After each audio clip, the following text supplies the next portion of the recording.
Hello, and welcome back to Ave Imperator Productions.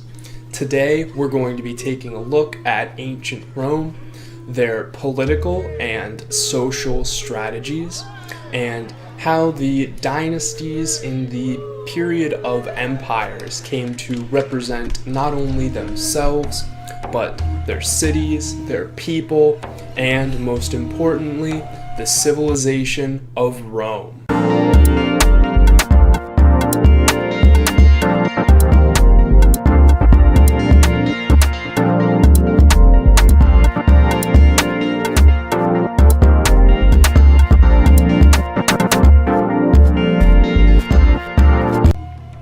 So, we're going to start out this look similar to how we did with the last one on ancient Greece, looking at a thinker and his take on political and mostly social strategy, and really specifically the strategy of governing oneself. As a great Roman thinker once stated, the noblest of all conquest was the conquest of oneself. Before you can go out and do anything, before you can take, you can give, before you can really do just about any significant achievement, the Romans believed you first needed to be in control of yourself. But what exactly does that mean, to be in control of yourself? This is a question that was repeatedly asked by several great thinkers in the Roman period. Today, we're going to be looking at Seneca, and there's a reason for this. As I stated in a previous episode, this is not so much a philosophy history. This is more of a history of strategy. And Seneca himself was actually the tutor and number one advisor to several emperors. The most important for this period that we're going to be looking at is going to be Nero. Now, I know when we talk about Nero, you have a lot of things come to mind.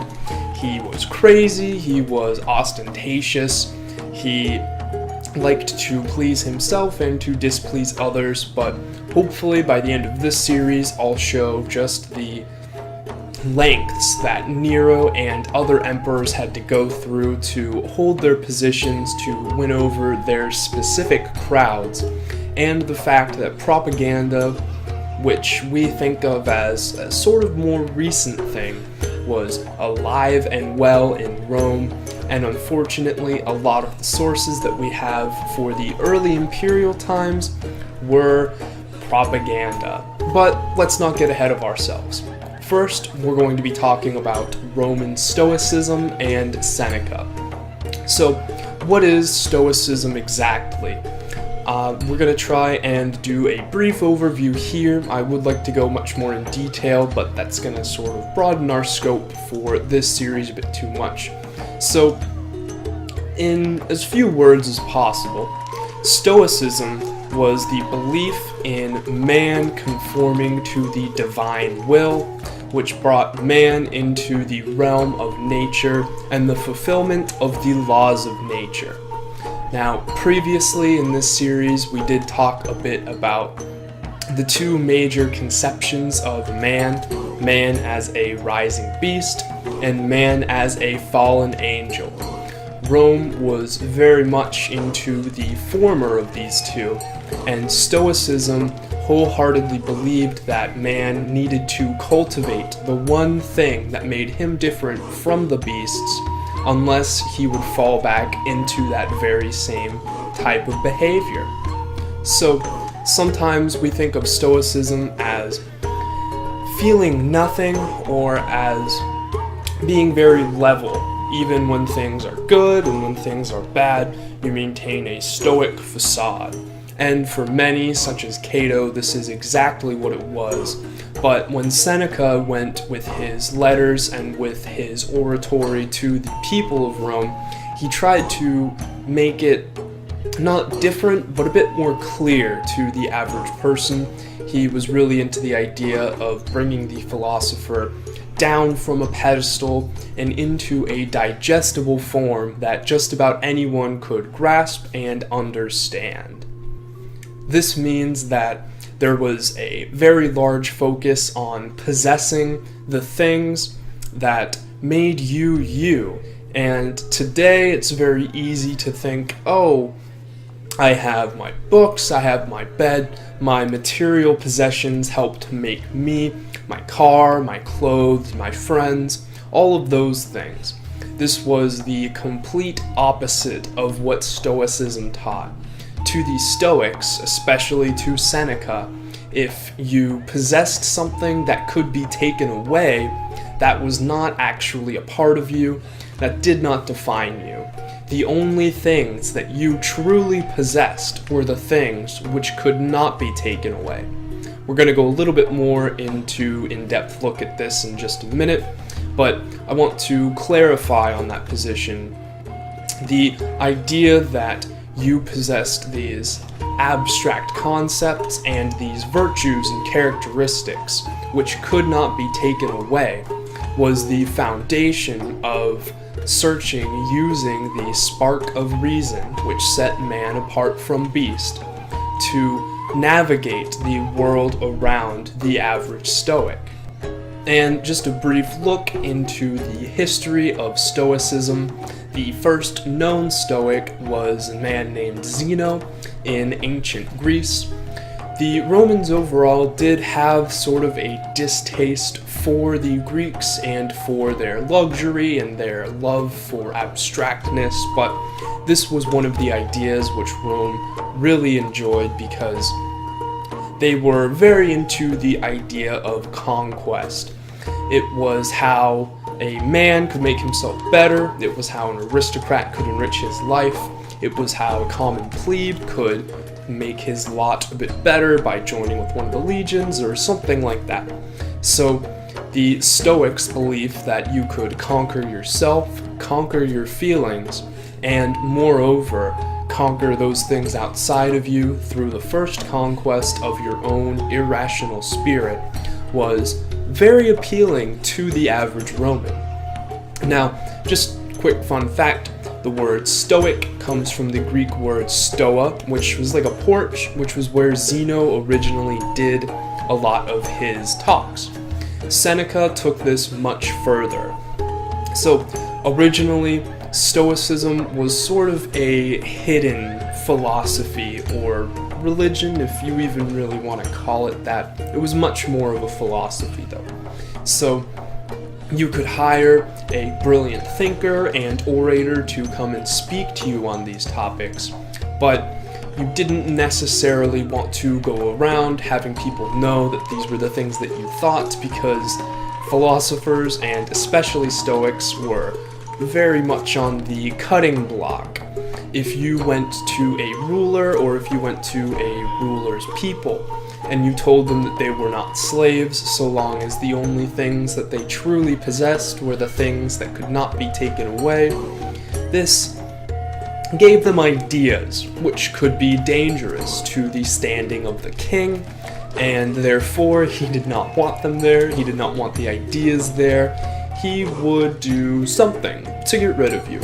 Unfortunately, this only became more and more common, as we're going to see with the accession of the Flavians after the Julio-Claudians, but again, more on that in just a bit. So, Seneca was a great thinker, he was a philosopher. He started out very poor in a backwater province in Spain in the western reaches of the Roman Empire.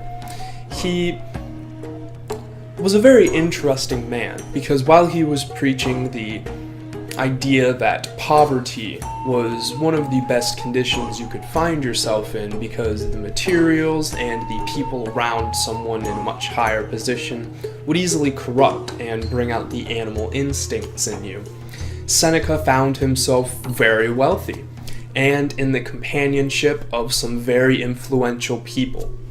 Seneca himself had something of a taste for imperial princesses, going after many of the female relatives of Caligula, and found himself condemned to death by Caligula himself, by his successor Claudius, and by Nero, who would be his tutor. So 3 successive emperors all wanted this man dead, which kind of feeds the point I was alluding to earlier, that wasn't a great idea to be a Stoic philosopher at this point, because even if you weren't consorting with the imperial princesses, you still had a lot of dangerous ideas that people in power did not want to be spread.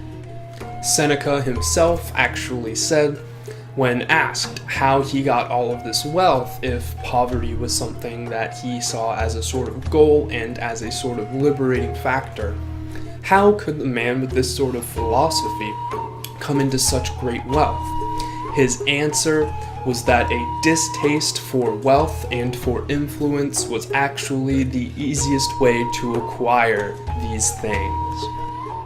So, Stoicism was the staple belief of a lot of the higher up and more educated Romans, and Seneca, around the turn of the millennia, in about 30 to about 70 AD, was a very large figure in not only refining this belief, but also bringing it to a mass audience and preserving it through hundreds, if not thousands, of works and speeches throughout the rise of the early empire. So let's take a little closer look at what it was really about, what the Stoics really believed, and how this could help achieve the strategy of governance.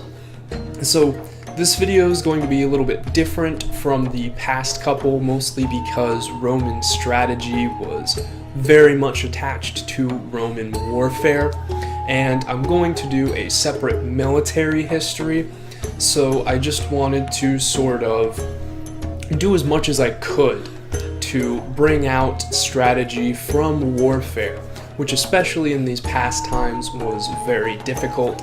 It's a little bit easier with the Greeks, and it'll be a little bit easier when we get to some other ones, but bear with me through this Roman set as we look at strategy on a social and political level, which for the Romans inherently meant strategy on a personal level. So, Stoicism. I talked a little bit about it just a moment ago. I want to go just a little bit more in depth so that we understand how the inner workings of some of the characters and people and the obvious failings that they had by not attaching themselves to this highly successful ideology. And we're going to take a look at what I mentioned just a moment ago with reason and its grasp on the Stoic philosophy. So, reason was one of these things that could not be taken away from you. So it was a characteristic which you could possess, and it was one of the highest ideals in Stoicism. Although it was not the strategic end goal of Stoicism, reason was the sword that helped you on your conquests of the self. So, the Romans were very into the idea that man was separate from beasts. Why would they think this? They were in a civilized era, but unfortunately the ravages of the uncivilized and of those who did not seek the ideals of reason, of oratory, of recording of history, were all around them. The wild beasts, the raiding parties, the natural disasters, the slave insurrections, all of these things constantly reminded the average Roman that he was one step away from acting like them and from plunging into chaos. So what was the end goal of Stoicism, which you needed this reason in order to attempt to attain? It may sound a little strange today, but what they were actually attempting to gain over everything else was happiness. Happiness in the sense of human flourishing, but also happiness in the sense of being accepting of what has happened and what will happen. The coming into oneness with the law of nature, which states that there will always be something stronger, there will always be something changing. Just because you have some sort of material wealth now does not mean that you will have it in the future. the Stoics very frequently preached against the fortuna, and how it could bring corruption to those who did not have the time to work with their inner reasoning in order to achieve that happiness with little, while it was much easier and much more attainable. Corruption will always come to those whom it can. So these were Romans. They were very into the idea of conquest, and because of this, they framed their most popular ideology in the sense of conquest itself. There were 4 main things which needed to be conquered in the inner spirit in order to lead to happiness. So, equipped with your reason, you needed to be able to conquer pain, grief, superstition, and a fear of death. Pain and grief are sort of obvious ones. Pain from loss, pain from physical things. There were lots of different forms of pain, which when focused on could lead to a maddening.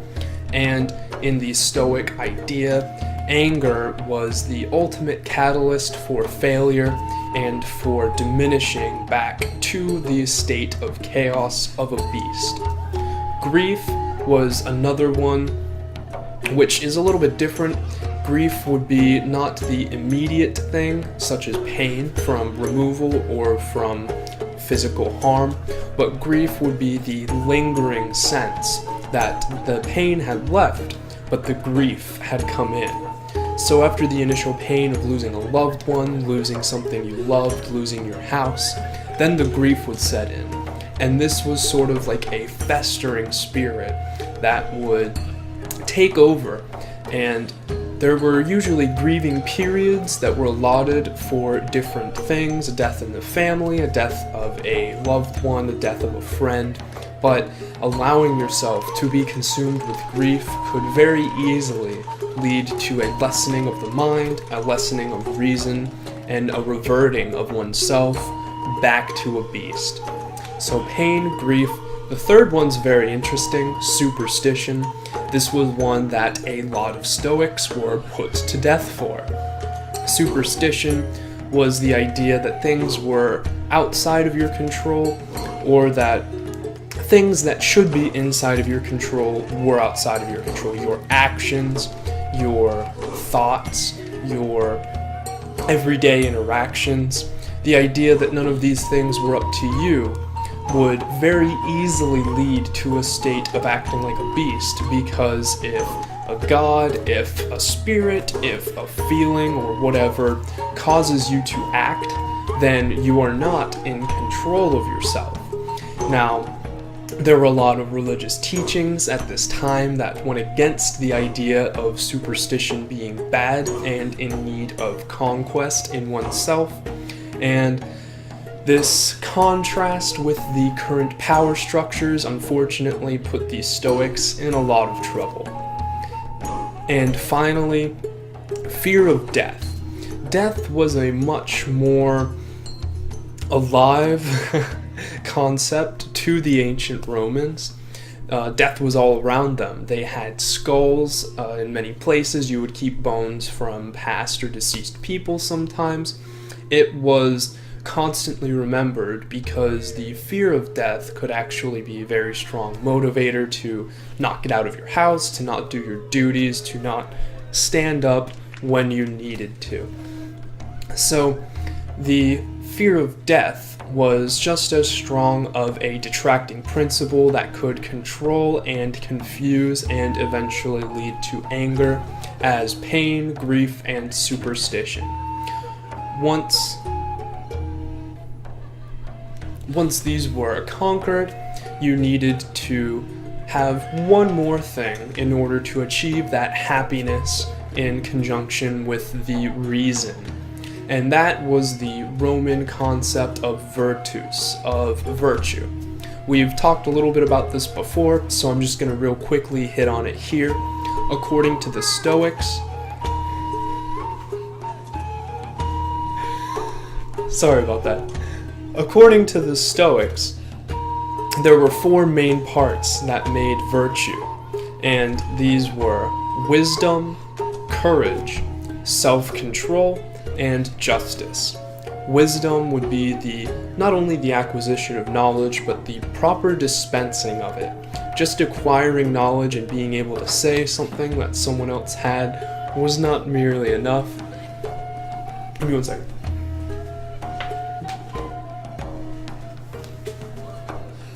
Was not merely enough, but you needed to be able to connect the things that you had seen, the things that you had said, in order to make your own ideas. Having someone else's ideas is not necessarily a good thing to the Stoics.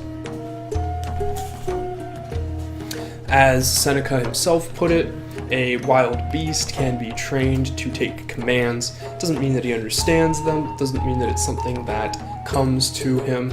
It means that it is something that has been beaten into him. So courage, sort of self-explanatory, standing up for yourself, standing up for those around you, standing up for what is right, which leads into justice. If courage is standing up for what is right, justice is understanding what is right and what is wrong. Which is interesting, because the Stoics had a very important line. When you hear about Stoicism and they say, oh, it was staying stable when things are good or bad, Stoics wouldn't have agreed with this. Seneca himself said, there is no good and there is no bad. It is the mind that makes it so. So here is the core of Stoic belief. The good and the bad are more different paths to corruption of the spirit and corruption of the ability to possess oneself and one's own characteristics. The Stoics believed that you needed to conquer pain, grief, superstition, and a fear of death. They believed that through the conquering of these lower emotions, you could free yourself using reasoning and become virtuous, excellent, through the ennobling of the characteristics of wisdom, self-control, courage, and justice. Thank you very much for watching. I hope that you enjoyed.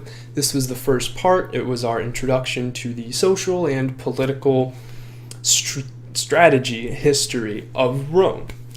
If you enjoyed, please give it a like. If you want to see more videos like this, make sure to subscribe. There's going to be 2 more parts. They're going to deal a little bit more with the people and how they used these philosophies and strategies to stay in power, to control those below them, and to wage wars not only on the battlefield, but in the hearts and minds of the people and Senate in the Roman cities. So make sure to stay tuned for that. And leave a comment below if there's anything you like, anything else you want to see, anything like that. But until next time, remember, Ave Imperator.